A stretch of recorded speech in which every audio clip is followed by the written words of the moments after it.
perang Habib sama Kiai ya. Kita kan support supaya mereka perang beneran ya walaupun bunuh-bunuhan. Oke lanjut Pak Setuju Teddy, Pak habis ini Paul. Pak Prot buncit ya. Lanjut.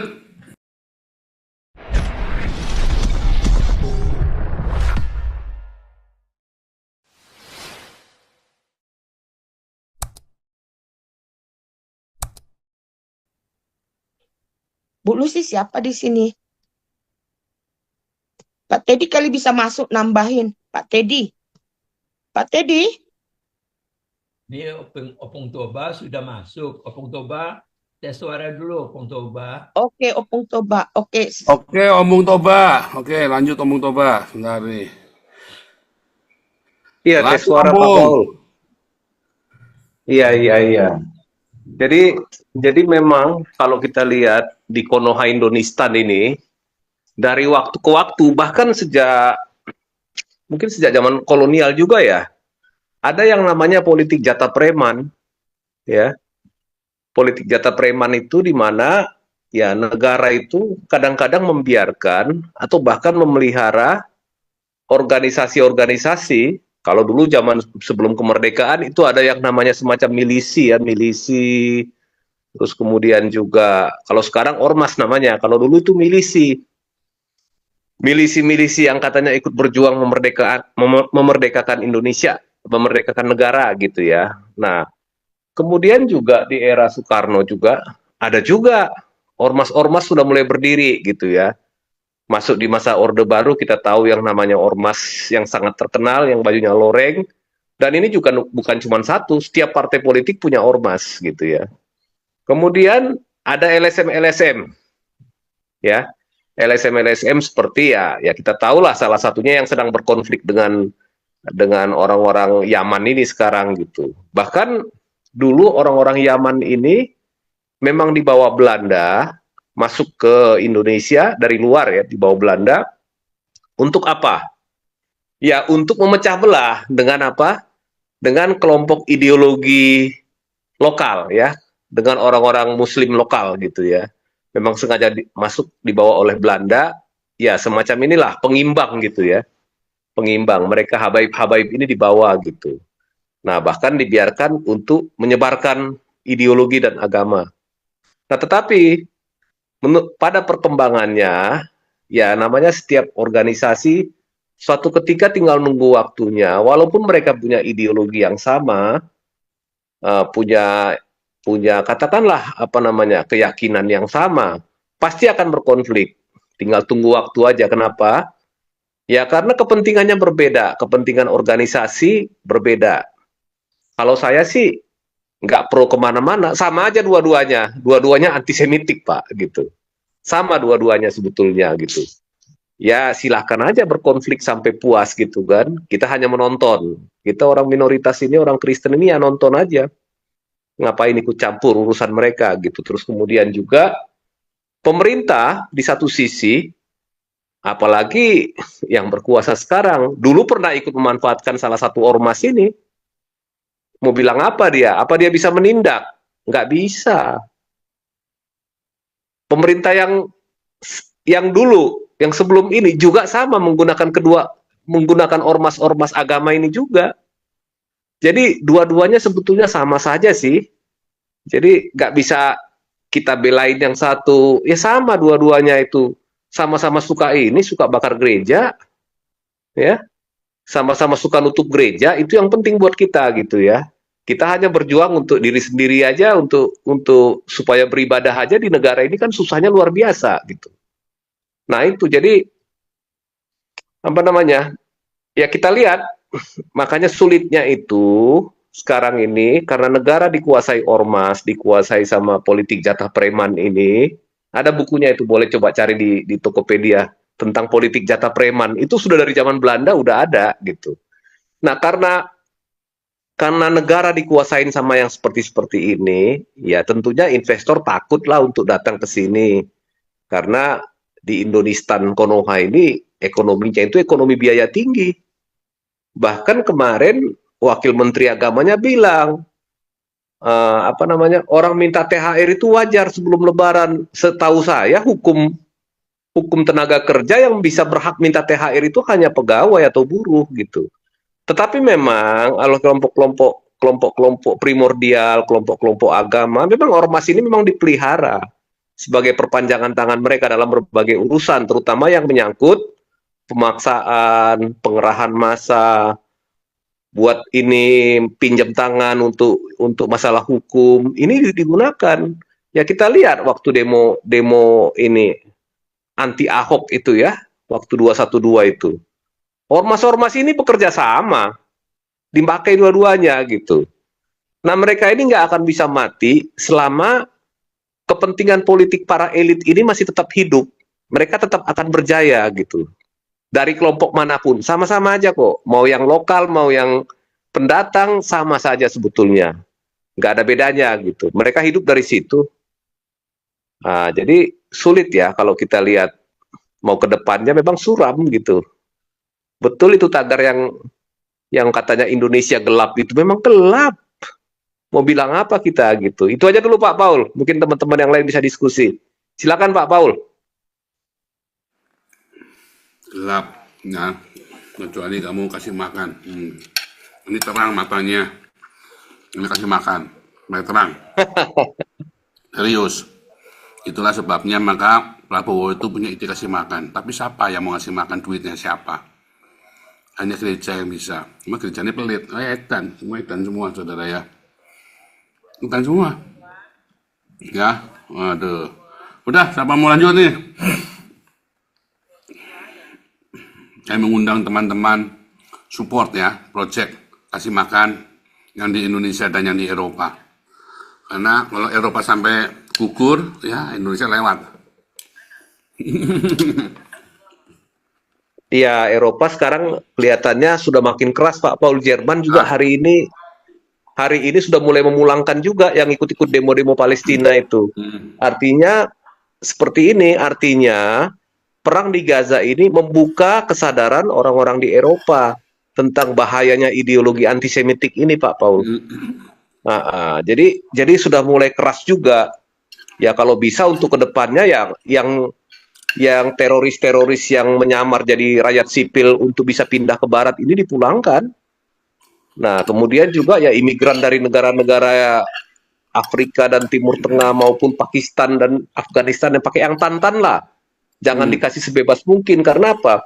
Faktor demografi ini akan mereka gunakan. Kelemahan salah satu sisi demokrasi, kita bicara demokrasi ya. Kelemahan demokrasi ini kan menggunakan suara terbanyak. Nah, artinya suara terbanyak itu belum tentu benar Pak Paul, walaupun katanya suara rakyat adalah suara Tuhan gitu ya. Tapi belum tentu secara ini benar gitu. Nah, jadi mereka ini akan membuat perubahan demografi di Eropa seperti yang dikatakan oleh Gaddafi dulu.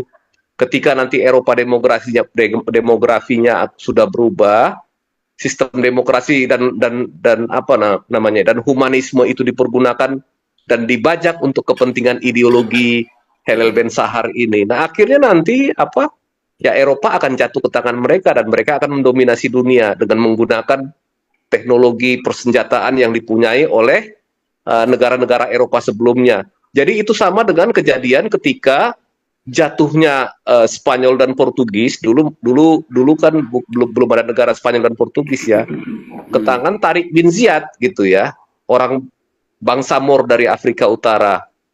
Nah, sebenarnya ini juga dari dinasti Muawiyah yang kedua yang ke Afrika. Artinya teknologi yang dimiliki, ilmu pengetahuan dimiliki oleh bangsa Eropa itu dipergunakan untuk menaklukkan negara Eropa yang lain. Bahkan ada beberapa sumber sejarah mengatakan bahwa mereka sempat hampir menguasai Roma. Makanya di Roma itu ada dua tembok. Rupanya tembok yang kedua yang dari Basilika Santo Petrus itu sebenarnya ditujukan untuk membendung serangan dari bangsa Moor dari Afrika Utara gitu ya. Yang sempat menguasai Spanyol dan wilayah Spanyol dan Portugis sekarang gitu. Tapi akhirnya mereka bisa diusir kembali oleh Ratu Isabel dari Spanyol dan itu Charles de Martel yang dari Prancis, panglima perang dari Prancis dan mengusir orang ini kembali ke Afrika Utara. Dan itu juga butuh waktu berabad-abad, kira-kira 7 atau 8 abad, 800 tahun. baru bisa dikembalikan ke wilayah Afrika Utara. Jadi sayangnya orang Eropa tidak belajar dari pengalaman ini. Bahkan kita yang di Asia ini lebih memahami sejarah Eropa daripada anak-anak muda di Eropa ini yang mereka sudah puas dengan yang namanya materialisme modern dan kebendaan, kemudian majunya teknologi dan taraf kesejahteraan yang sangat tinggi. Mereka melupakan bahwa ada satu ancaman. Kalau orang Jerman bilang Ein Unlau, itu ada semacam monster yang akan datang kembali, tetapi dalam bentuk yang lain. Ketika monster ini dari sisi militer nggak bisa menguasai Eropa, sekarang mereka datang dengan apa namanya, dengan sisi demografi, dengan imigrasi untuk menduduki Eropa. Nah, kita sudah melihat dampaknya, sebagian sudah terlihat di Prancis dan di Inggris gitu ya. Pada saat demo-demo perang di Gaza ini semua terbuka semua kesadaran ini, meskipun sudah agak sedikit terlambat, tapi ini ya semoga Eropa bisa cepat terbangun dari tidurnya, Pak Paul. Oke, silakan Pak Paul, mungkin yang lain mau melanjutkan. Pak Teddy, Pak Damarbun, semua yang lain semua langsung masuk aja ya. Pak Teddy mana nih Pak Teddy nih? Pak Teddy, Shalom. ya, Anda di sini perut buncit ya. Ininya apa namanya? Ini saya nanti live sambil bagi-bagi makanan di sana. Apa namanya? Kita fokus dengan perang Habib sama Kiai ya. Kita kan support supaya mereka perang beneran ya, walaupun bunuh-bunuhan. Oke lanjut Pak Itu Teddy, Pak habis ini Paul. Pak perut buncit ya. Lanjut. Oh, Pak Teddy. Siapa dulu nih? Pak Teddy dulu. Oh, Yang panas dong Pak, yang panas. Ya, Nanti, yang panas ya. teman-teman ini di Indonesia sedikit lah. Saya mau lihat dalam uh, yang aktual sekarang ini, bagaimana Ramadan itu mereka menggunakan mobil, ya teriak-teriak di jalan itu sambil menggunakan speaker itu, pakai toa itu. Tapi mereka kayaknya hadir di tempat-tempat mayoritas Kristen itu. Tapi saya lihat ada eskalasi di sini, negara tidak mau mengantisipasi itu. Di mana mereka melakukan pawai itu dengan menggunakan bendera Palestina, membela Hamas. Itu ciri-ciri yang berkembang. Tapi itu kita pernah diskusi lama. Islam itu biasa cara-cara begitu. Nanti lagi pawai-pawai mereka menggunakan bendera-bendera itu. Oleh sebab itu sering kita katakan ini adalah satu pergerakan solidaritas buta yang dilakukan oleh kelompok-kelompok ini tentunya teman-teman. Di mana ya walaupun di beberapa daerah di Indonesia mereka melakukan pawai seperti itu. Dan mereka lakukan itu di Indonesia bagian timur. Oleh sebab itu saya mau mengatakan di sini bahwa ya, ini Islam ini tidak mampu dikontrol oleh negara. Karena saya bilang kelompok-kelompok Islam yang radikal ada tumbuh itu di Indonesia bagian timur. Oleh sebab itu saya harapkan BNPT atau daripada negara mau melihat itu. Karena saya tahu ada ajaran-ajaran masif ya daripada Islam radikal ini yang bertumbuh subur. Tetapi masih dibiarkan negara. Kemarin yang saya mau katakan itu ya, mereka teriak-teriak tentang Free Palestine dengan konteks Ramadan. Saya pikir-pikir begini, apa sih Anda mau dengan semangat persaudaraan seperti itu, dengan semangat solidaritas seperti itu. Tapi dengan semangat persaudaraan solidaritas kalau buta begitu itu suatu kecelakaan. Inilah yang saya mau mengatakan kepada kelompok-kelompok ya saudara-saudara Islam saya di Indonesia. Anda jangan terprovokasi gitu. Terprovokasi dengan niat-niat kalimat-kalimat solidaritas persaudaraan. Apa yang terjadi di Palestina Anda bawa ke Indonesia. Inilah saya bilang, saya selalu mengatakan bahwa ini adalah salah satu persaudaraan buta yang tercipta. Ya. Ya kemarin juga masif kita lihat di mana-mana ya. Anak-anak itu diajarkan ya Islam yes, kafir no, itu. Saya mau melihat anak-anak itu yang masif sekarang kalau teman-teman perhatikan anak-anak PAUD itu di Indonesia dan anak-anak yang pelajar kindergarten itu. Tapi negara ini biarkan dari itu loh. Ya. Ada anak-anak itu berteriak itu, sudah diajarkan secara dini. Dia Islam bias, ya, kafir no. Nah, itu. Baru di sebelah kanan ada orang-orang yang dari, saya bilang aja, orang-orang Kristen atau orang sedikit moderat bicara dengan Bhinneka Tunggal Ika, ya. Kalau Islam katakan Assalamualaikum, kalau Kristen haleluya, itu bagus yang di itu mau menciptakan apa itu kerukunan itu. Oleh sebab itu yang sering saya mengatakan bahwa toleransi dan kerukunan ini, ya, yang benar-benar dipergunakan oleh orang-orang Kristen itu atau orang-orang yang mau bilang kayak minoritas itu yang dipergunakan oleh kelompok-kelompok ini yang ya bilang toleransi ini, ya, kerukunan ini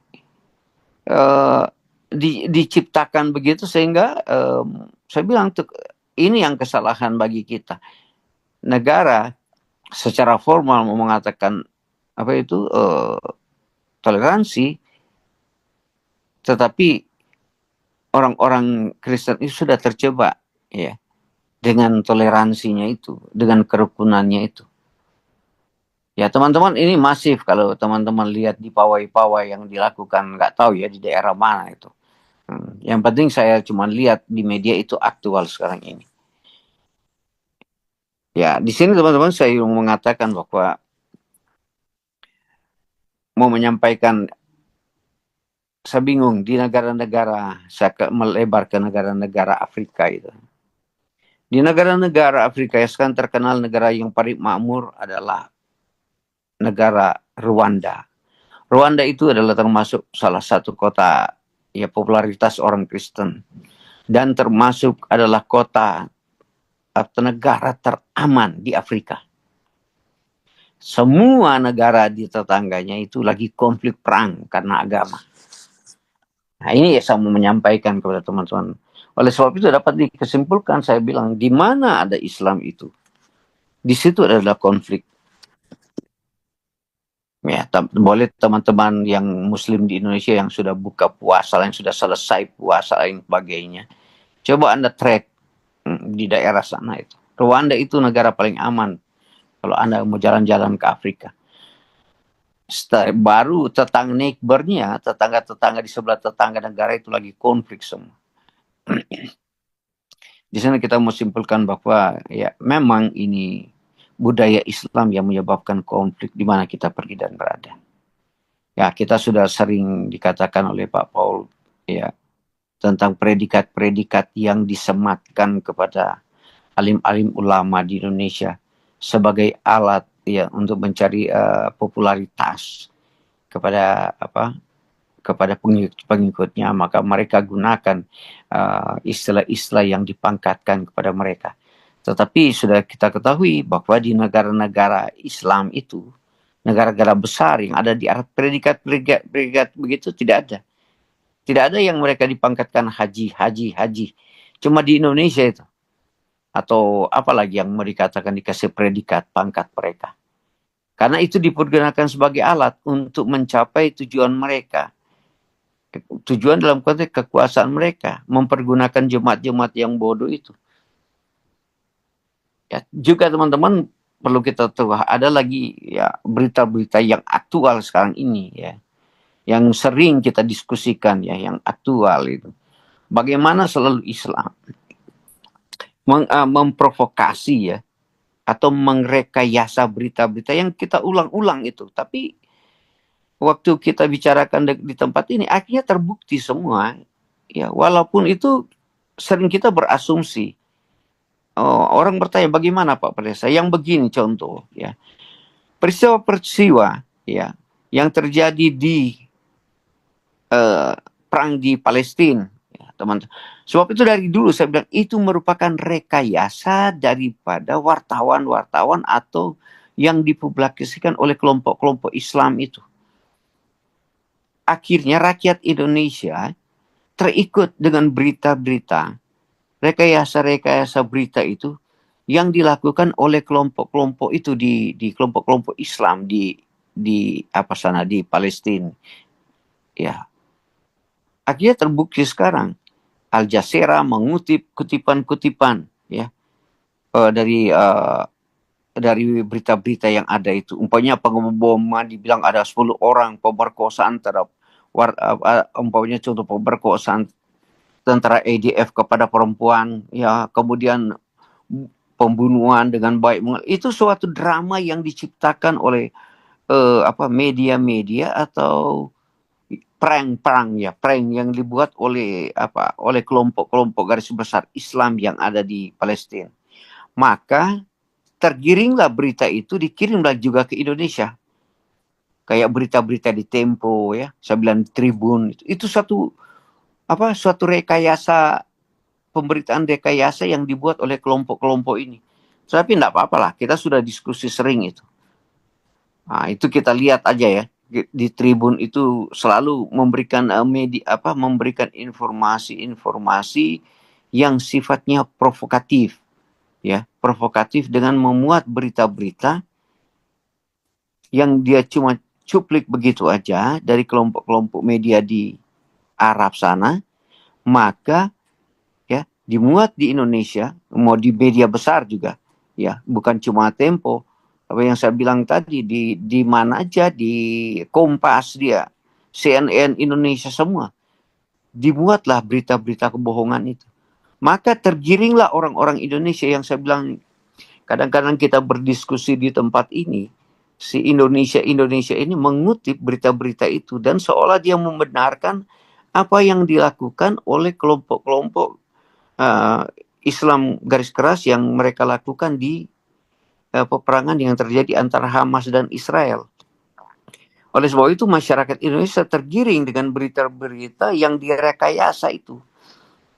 Nah, oleh sebab itu saya bilang kemarin sering mari kita kalau membuka berita itu coba kita masuk ke CBN, TBN ya, yang berita-berita benar-benar aktual dan mereka tidak merekayasa berita. Mereka menyampaikan berita yang realitas itu, kemudian dikutip, dilansir oleh berita-berita yang ada di Indonesia. Setelah dilansir itu mereka juga kadang-kadang sunting berita itu ke arah yang seolah-olah peperangan itu Israel lagi kalah di dalam persoalan perang. Nah, itu saya prihatin kadang-kadang.